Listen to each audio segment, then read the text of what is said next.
مانگنے والا تیرا، بے شک۔ بادشاہ نے کہا میں سواری پر نہیں بلکہ پیدل جاؤں گا، کیا کہنا، وہ اللہ کی سرزمین پر پیدل جاؤں گا۔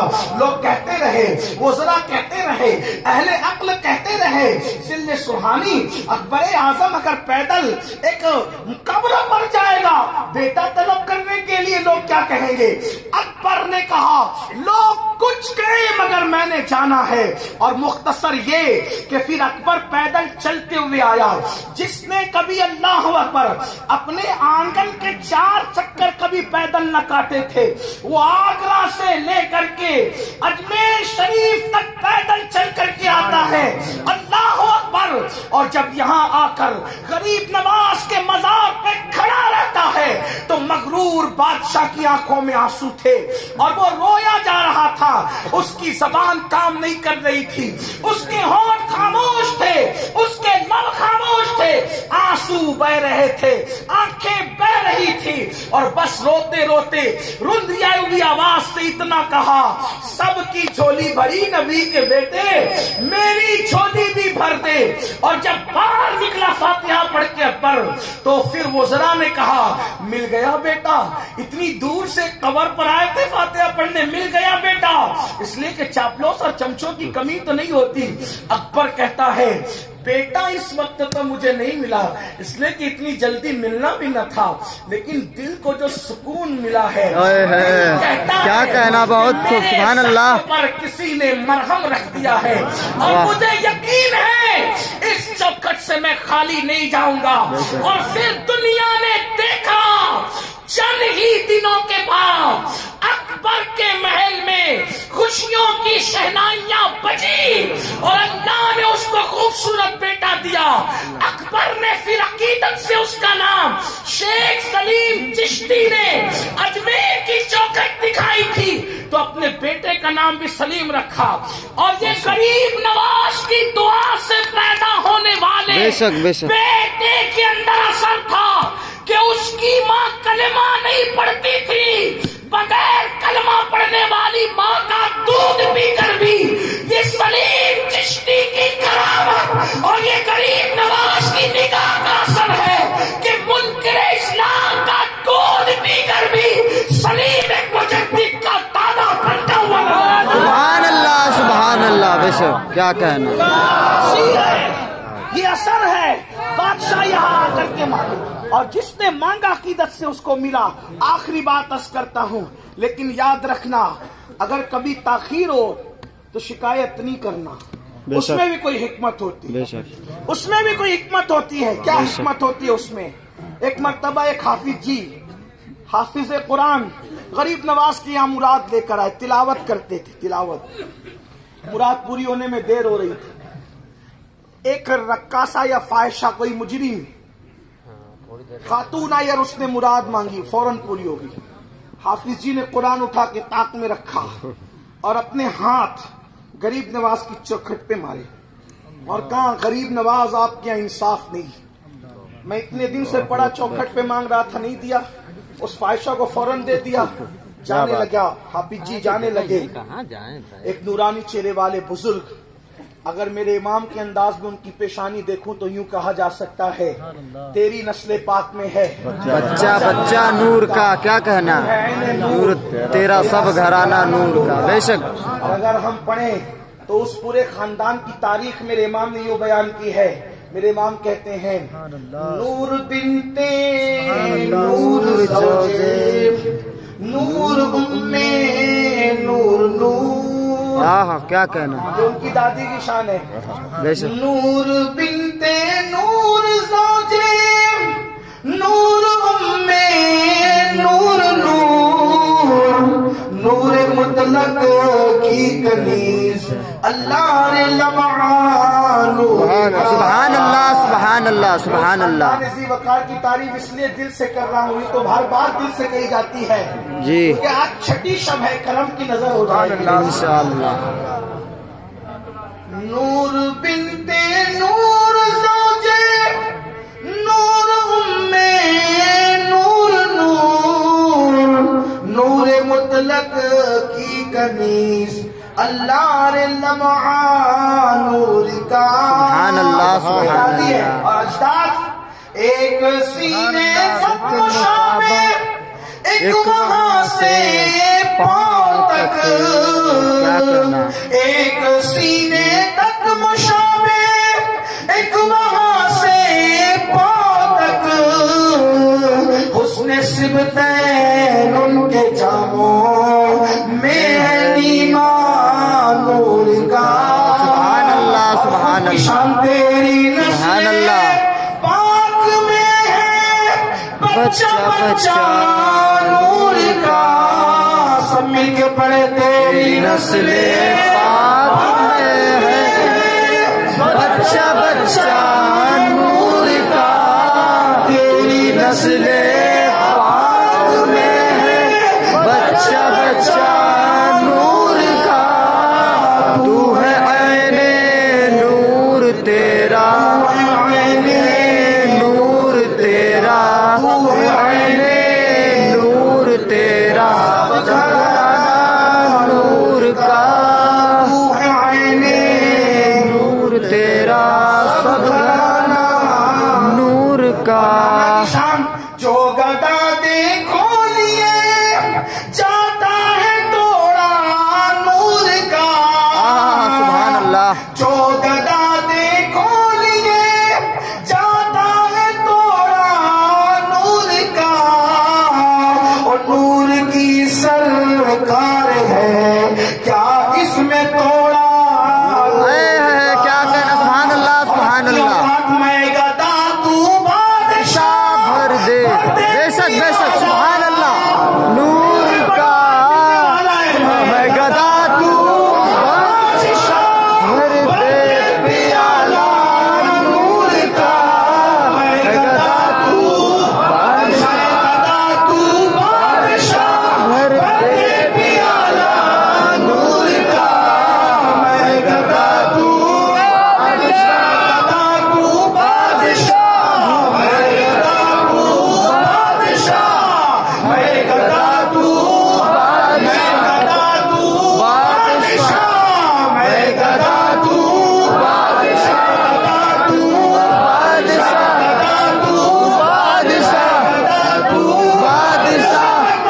گدا تو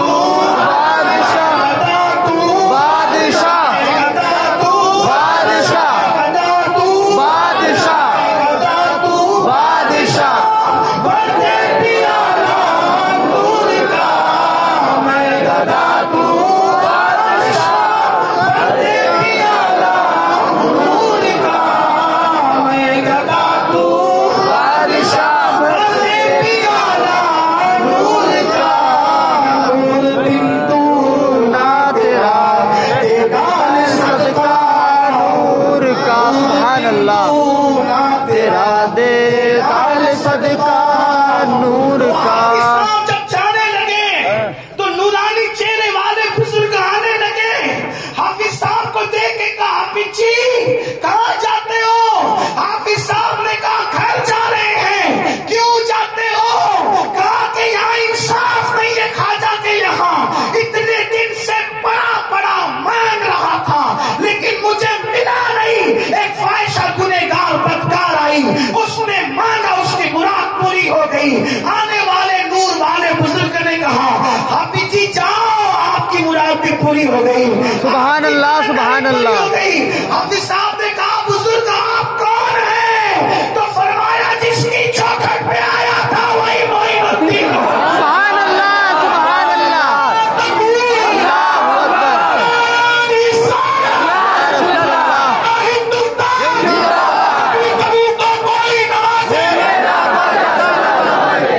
جس کی چوکھٹ پہ آیا تھا وہی غریب نواز. حضور دیر کیوں ہوئی؟ فرمایا تو بے صبرا نکلا.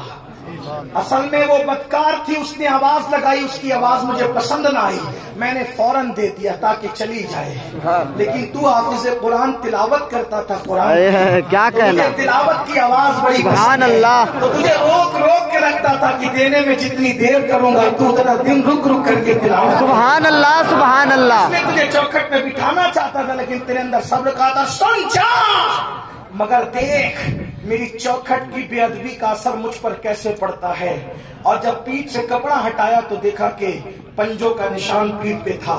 حافظ صاحب نے پوچھا حضور یہ کیا ہے؟ فرمایا جو تو نے میری چوکھٹ پہ ہاتھ مارے ہیں اس کا اثر میری چوکھٹ پہ نہیں بلکہ میری پیٹھ پر پڑا ہے. اس لیے آنے والوں ذرا اس بارگاہ کا ادب رکھنا, بہت ادب کرنا, درود شریف پڑھتے رہنا. یہاں کسی کو جھڑکنا نہیں, کسی کو دھکا نہیں دینا, کسی کے ساتھ بے حرمتی مت کرنا. ہزاروں اولیاء ہے جو پتہ نہیں کس کس انداز میں یہاں پر گھوم رہے, آپ پہچانتے نہیں, ہم پہچانتے نہیں. اللہ اکبر. اسی لیے کسی کی بد دعا نہیں لینا, دعا لینا. یہاں کسی کو ناراض نہیں کرنا, راضی کرنا. یہاں کسی کے ساتھ بدتمیزی نہیں کرنا, جھگڑا نہیں کرنا, بلکہ یہاں کیا کہیں مت کرنا. اس لیے کہ کسی کی پیشانی پہ لکھا نہیں ہوتا کہ کون اللہ کا کتنا مقبول بندہ ہے. اس لیے آئے ہو غریب نواز کی بارگاہ میں دعا کرتا ہوں کہ اللہ پاک ان کے نانا جان کے صدقے ہم سب کو دونوں جہان کی نعمتیں دے. اور یہاں ہمارے جتنے مبلغین, علماء, امام صاحب اور ہمارے ڈاکٹر عادل, غلام رسول حاجی صاحب اور جتنے لوگ ڈاکٹروں کی ٹیم جو جہاں جیسے کام کر رہا ہے سب کو خدا دیکھ رہا ہے. اللہ غریب نواز کے مہمانوں کی خدمت کرنے والوں کو سب کو دونوں جہان کا بہتر صلہ عطا فرمائے, بہتر اجر عطا فرمائے, نعمتیں دے, برکتیں دے. اللہ اتنا دے کہ دینے والا بنا دے. غریب نواز کی چوکھٹ سے جسے نوازا جاتا ہے اس کو دینے والا بنا دیا جاتا ہے. قطب الدین کو بختیار کاکی, محمد احمد کو محبوب الہی, فرید الدین کو, مسعود کو فرید الدین فرد فرید, بابا قطب الدین. اللہ اور یہاں ولایت تقسیم ہوتی ہے. اللہ تعالی ہم سب کو اس بارگاہ کی خیرات نصیب فرمائے. کے درمیان کوئی غلطی تو اللہ معاف فرمائے. صلی اللہ تعالی علی خیر خلقہ سیدنا و مولانا محمد و آلہ و صحبہ اجمعین. السلام علیکم و رحمۃ اللہ وبرکاتہ.